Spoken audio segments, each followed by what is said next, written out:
Hey guys, this is Leslie, and today we are going to talk about minimalism and how it is an environmental practice. The idea behind minimalism is that in owning fewer things, you will free up more time for the things that really matter in your life. So with minimalism, you will free up more time, money, and space in your life for the things that really matter to you.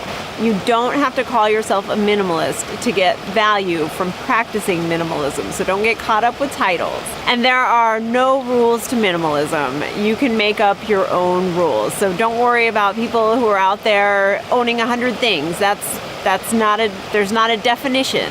You can make your own definition for minimalism and use it to make it work in your life. We live in a heavily consumeristic society where advertising in the media is constantly telling us that we need to want more and newer and better. You may have heard the saying, whoever dies with the most stuff wins. Not true.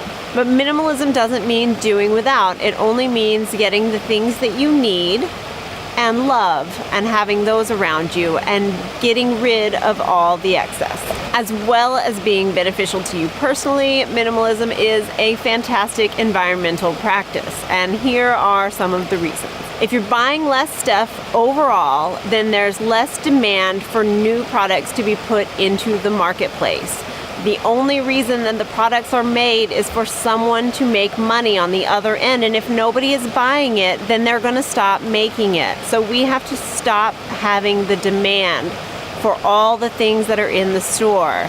A lot of it is just cheap plastic junk that we don't really need, and it's taking up valuable space in our lives, taking away valuable money from our pockets, and using up our time as we care for it and clean it and find space for it in our homes. If you're buying less stuff, then you will have more money to spend on higher quality items, things that are going to last you a lot longer, and that when you're finished with them, you'll be able to pass on to the next person.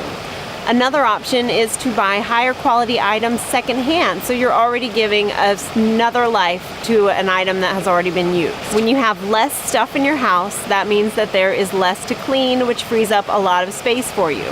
On top of that, a lot of the stuff in your house ends up being dust collectors, and when you've got a ton of dust in your house, that can be filled with toxic chemicals that you may not even realize. Chemicals from the products you use to clean, or chemicals that are coming directly from the products in your house. Household air quality is at a big low right now.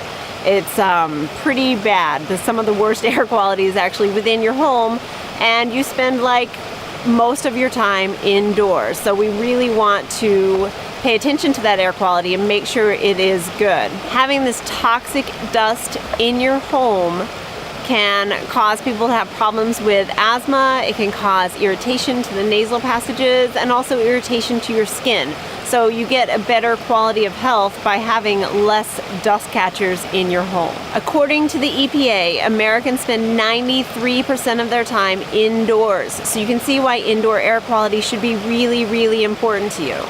And finally, the less stuff you buy, the less stuff is eventually going to end up in the landfill. Because everything you purchase, you eventually will have to dispose of in one way or another. Hopefully it lasts for a really long time and you can keep it in your home for a long time, but at some point you're probably going to need to dispose of most things. So the less things that we are buying, the less things that we are disposing of. And that's whether it's in the form of packaging from new items you're buying, or whether you bought something that broke, and that goes back to buying higher quality items in the first place to make sure that they will last. I'd love to hear your thoughts as to why minimalism is a great environmental practice and what some of the ways that you use it are. So please leave those thoughts in the comments below. Please like and share if this was of value to you, and subscribe to learn more. See you next time.